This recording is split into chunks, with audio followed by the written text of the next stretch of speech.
Pune hit and run प्रकरणात पोलिसांनंतरच Sassoon रुग्णालय आणि त्या पाठोपाठ आता बालहक्क न्यायालय चौकशीच्या रडारवर आलंय। विशाल अग्रवालच्या अल्पवयीन मुलाला तात्काळ जामीन मंजूर करणाऱ्या बाल न्याय हक्क मंडळाच्या सदस्यांची चौकशी होणार आहे। 19 मे रोजी कल्याणीनगरमध्ये अपघातानंतर अल्पवयीन आरोपीला पोलिसांनी बाल न्याय हक्क मंडळासमोर हजर केलं। त्यावेळी बाल न्याय हक्क मंडळाच्या सदस्यांनी आरोपीला तात्काळ जामीन मंजूर केला।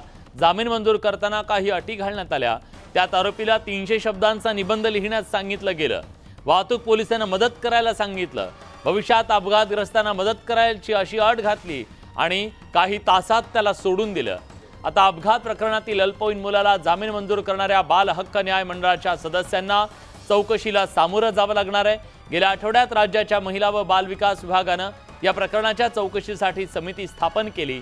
आता ही समिती बाल न्याय हक्क मंडळाच्या समितीतल्या सदस्यांना चौकशीसाठी पाचारण करणार आहे।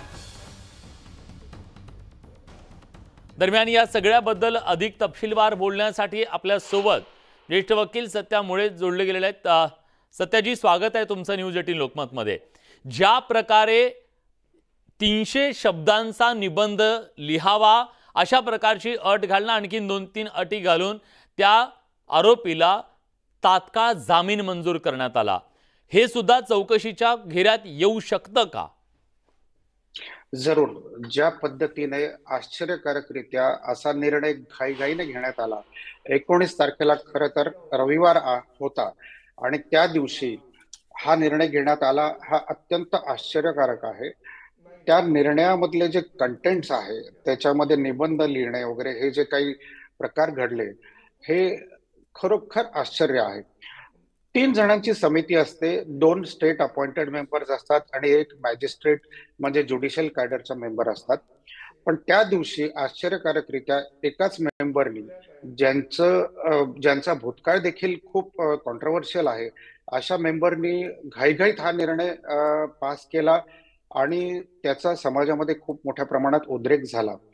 तर जरूरच ह्या निर्णयाची चौकशी होणं क्रमप्राप्त आहे आणि या निर्णयाची चौकशी करण्याकरता आता 4 मेंबर्सची समिती नेमण्यात आली असं कळतंय। तर इथून पुढे या समितीकडनं खूप काही अपेक्षा आहेत।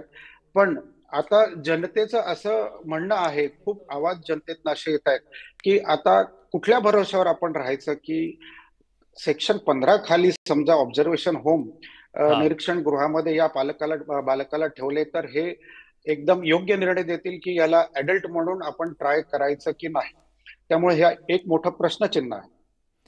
पण सर, कोण होते हे सदस्य?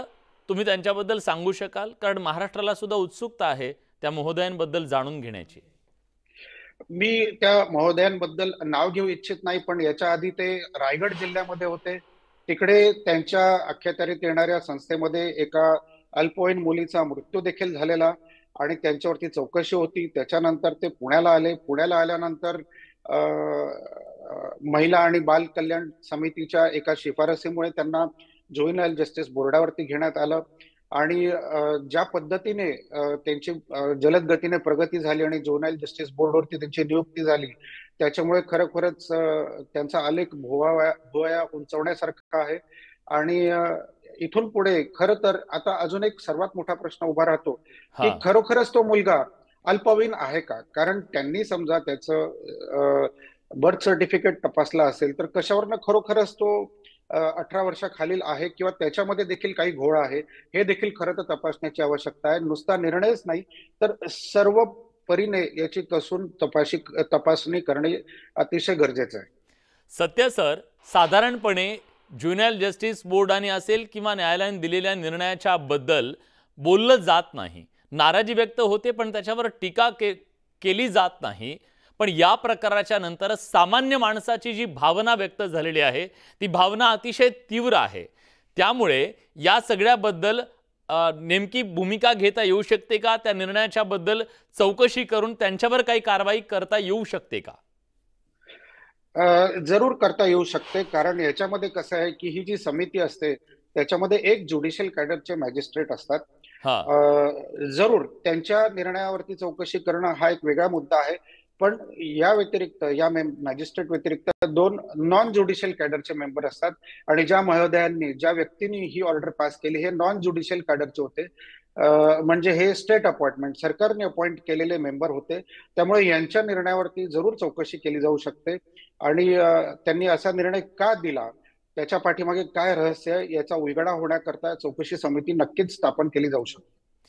सर धन्यवाद. तुम्ही खूप महत्त्वाच्या बाबीवर प्रकाश झोत आज टाकलेला आहे आणि कदाचित महाराष्ट्राच्या समोर आज पहिल्यांदा हे आलेलं आहे की ज्या समितीमध्ये 4 जण असायला हवे होते तिथं 1 जणानं रविवारी हा निर्णय घेतलेला आहे आणि ज्यांनी हा निर्णय घेतलेला आहे 300 शब्दांचा निबंध लिहिण्याचा जी अट घातली त्यांचा सुद्धा इतिहास आरोपांनी बरबटलेला आहे अशा प्रकारचा माहिती आता सत्या मुळे यांनी सांगितलेली आहे. त्यामुळे आता हे सगळं प्रकरण न्यायालयीन सुद्धा बाबी ह्या सगळ्या आता चौकशीच्या घेऱ्यात आलेल्या आहेत आणि त्याच्यातलं सुद्धा सत्य महाराष्ट्राच्या समोर येणार का हा सवाल आहे.